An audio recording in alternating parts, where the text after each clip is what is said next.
Hello friends, मैं अनन्या, आप सभी का स्वागत है हमारे यूट्यूब चैनल एलन अकेडमी में। आज हम बात करने वाले हैं जॉन ऑसबॉर्न की, जो कि हमारे इंपॉर्टेंट इंग्लिश प्ले राइट हैं।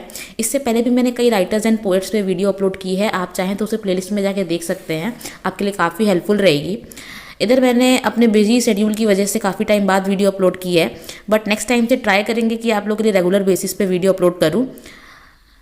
तो चलिए फ्रेंड्स, स्टार्ट करते हैं आज की वीडियो।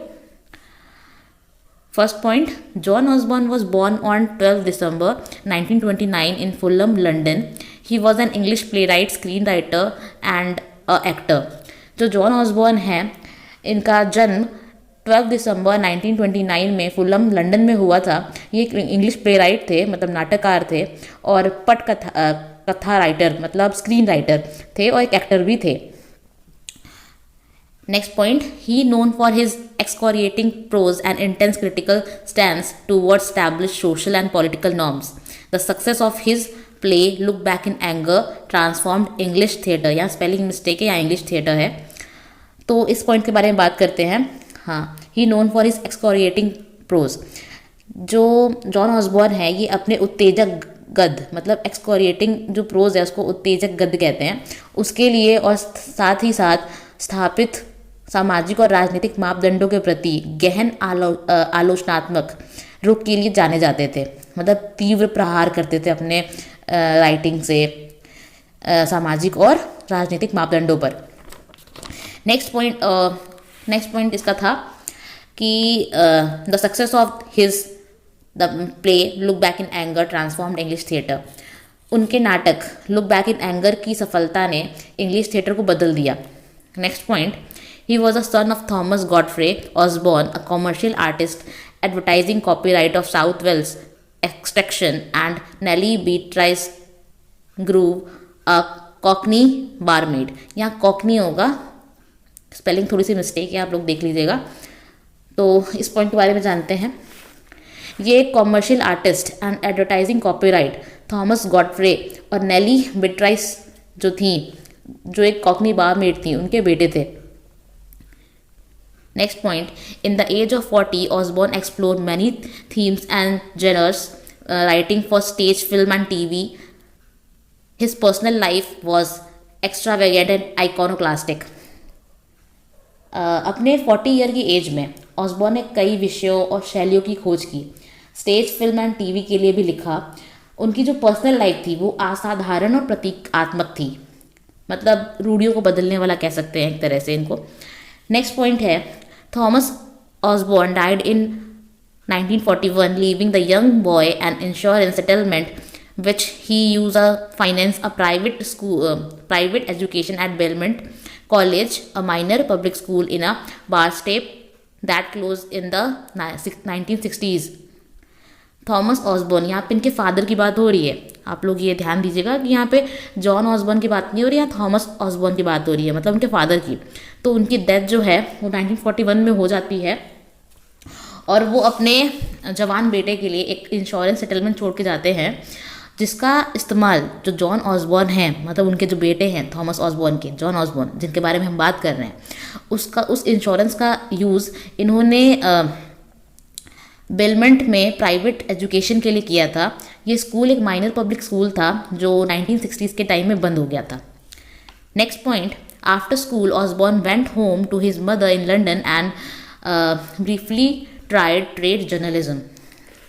स्कूल के बाद ऑसबॉर्न ने अपने माँ के घर गए थे, अपनी मदर के घर गए थे, और कुछ टाइम के लिए जो व्यापार पत्रिका होती हैं उसके लिए ट्राई किया था, उसको लिखने की कोशिश की थी।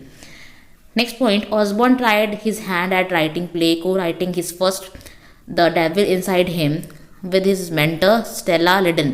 Stella Liddon, यहाँ पे STELLA Stella Liddon होगा। तो इस पॉइंट के बारे में बात करते हैं। जो ऑसबॉर्न है, इन्होंने अपना हाथ नाटक लिखने में भी आजमाया था, और अपना पहला play the devil inside him, ये को राइटिंग वर्क था जो अपनी मेंटर स्टेला लिडन के साथ इन्होंने किया था। और जो स्टेला लिडन है, इन्होंने 1950 में हुडर्सन फील्ड में थिएटर रॉयल में इसे निर्देशित किया था। यहाँ पे पॉइंट में ये लिखा है who and directed it at the Theatre Royal in Huddersfield in 1950। Next point, in June 1951 he also married Pamela Lane. जो जॉन ऑसबॉर्न है इन्होंने 1951 में पेमेला लेन के साथ शादी की। Next point, his second play the personal enemy was written with Anthony Creighton. अपना second play personal enemy इन्होंने एंथनी क्रेटन के साथ मिलकर लिखा था। नेक्स्ट पॉइंट है look back in anger was written in 17 days in a deck chair on Morecambe Pier है, where Osborne was performing in Hugh Hastings' play Seagulls Theatre. Osborne's play is largely autobiographical based on his time living. जो look back in anger था, जो इनका play था, वो 17 days में मोरकैबे pair पर एक डेक कुर्सी पर लिखा गया था, और जहां ऑसबॉर्न ह्यूज हेस्टिंग के नाटक सीगल्स थिएटर में परफॉर्म कर रहे थे। ऑसबॉर्न का नाटक काफ़ी हद तक एक आत्मकथा है जो उनके जीवन के समय पर आधारित है।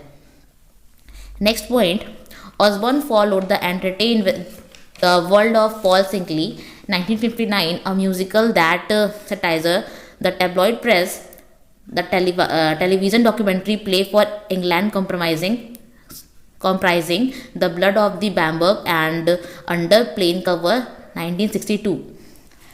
जो ऑसबॉर्न है, ऑसबॉर्न ने the entertain with the world of Paul Slickey का अनुसरण किया, जो कि एक संगीत था जो टेबलॉइड प्रेस पर व्यंग करता था, और इंग्लैंड के लिए the blood of the Bamberg of plain cover 1962 के तहत टेलीविज़न पर डॉक्यूमेंट्री भी करता था।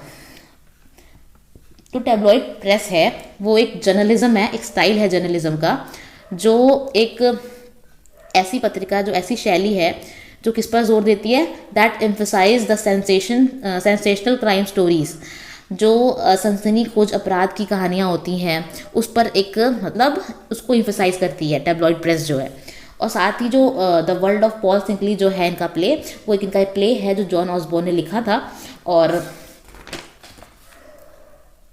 हाँ, ये प्ले जो है ये हाई सोशल गॉसिप पर एक सामाजिक व्यंग के रूप में एक संगीत के रूप में लिखने का प्रयास था ऑसबॉर्न का इन गॉसिप्स को।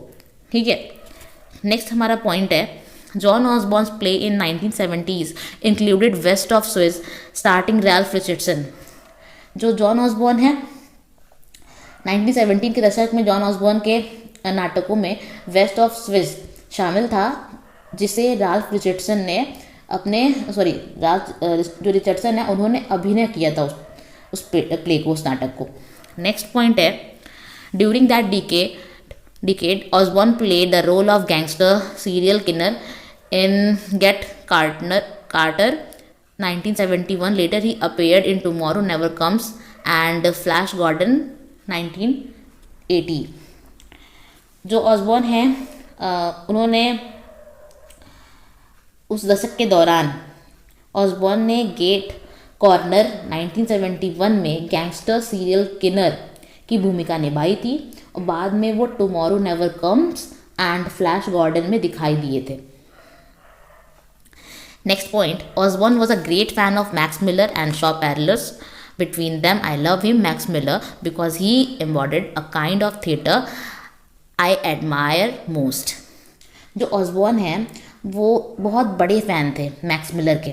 ठीक है, वो उनमें और अपने आप में समानताएं दिखाते थे। वो कहते थे कि मैं उनसे प्यार करता हूँ, आई लव हिम, क्योंकि उन्होंने जो थिएटर है एक तरह से थिएटर को मूर्त रूप दिया था, इसलिए वो उनके फ़ैन थे।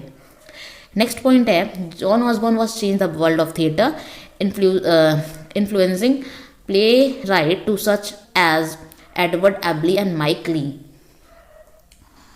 जो जॉन ऑसबॉर्न हैं उन्होंने एडवर्ड एबली एंड माइक ले जैसे प्ले राइट्स को प्रभावित करते हुए ऑसबॉर्न ने थिएटर की दुनिया को बदल दिया। Next point, Osborne join the campaign for nuclear disarmament in 1959। जो ऑसबॉर्न हैं उन्होंने परमाणु निशस्त्रीकरण का एक अभियान था उसमें वो शामिल हो गए थे, और बाद में वो उदारवादी संगठित अधिकार की ओर चले गए थे और ख़ुद को एक कट्टरपंथी मानते हुए, एक कट्टर मतलब मानते हुए ये कहा था कि वो परिवर्तन से नफरत करते हैं। मतलब एक कट्टरपंथी मानते हुए जो परिवर्तन से नफरत करता है, उन्होंने ये कहा था कि वो परिवर्तन से नफरत करते हैं, अपने आप को एक कट्टरपंथी मानते हुए। Next point, Osborne had many affairs over the course of his life, frequently mistreated his wives and lovers. He was married 5 times. जो जॉन ऑसबॉर्न है, अपने लाइफ के दौरान ऑसबॉर्न ने कई अफेयर्स किए। अक्सर वो अपनी पत्नियों और प्रेमिकाओं के साथ दुर्व्यवहार करते थे और उनका जो मैरिज है वो 5 टाइम्स हुआ था। 5 बार शादी की उन्होंने। उनकी पहली वाइफ जो है वो पैमेला लेन थी, नेक्स्ट इनकी मैरी ओरे, और थर्ड जो थी पेनेलोप जिलेट, और फोर्थ जो है जील बेनेट, और फिफ्थ जो है लास्ट हेलन डेविसन थी।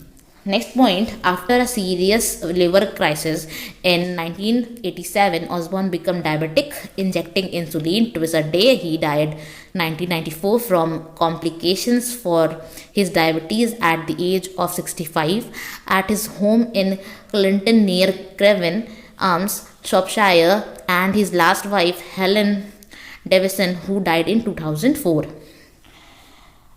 इनकी जो डेथ है 1987 में गंभीर लिवर की प्रॉब्लम होने के बाद ऑसबॉर्न को डायबिटीज़ हो गया था और ये दिन में 2 बार इंसुलिन का इंजेक्शन लगवाते थे।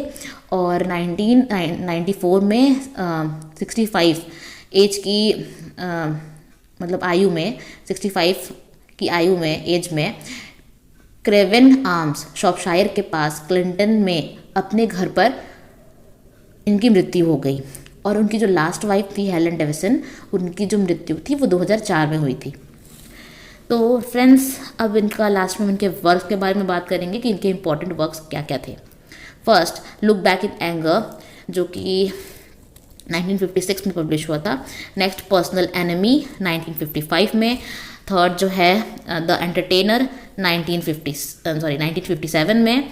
और फोर्थ वाला है the world of Paul Slickey, जो 1959 में हुआ था पब्लिश। नेक्स्ट जो है a better class person 1981, Tom Jones 1963, almost a gentleman 1991। तो thank you friends, I hope video आपको पसंद आई हो। प्लीज़ वीडियो को लाइक शेयर सब्सक्राइब ज़रूर करिएगा और जहाँ भी मिस्टेक हो मैंने बता दिया है वहाँ पे आप लोग सही कर लीजिएगा और शेयर भी ज़रूर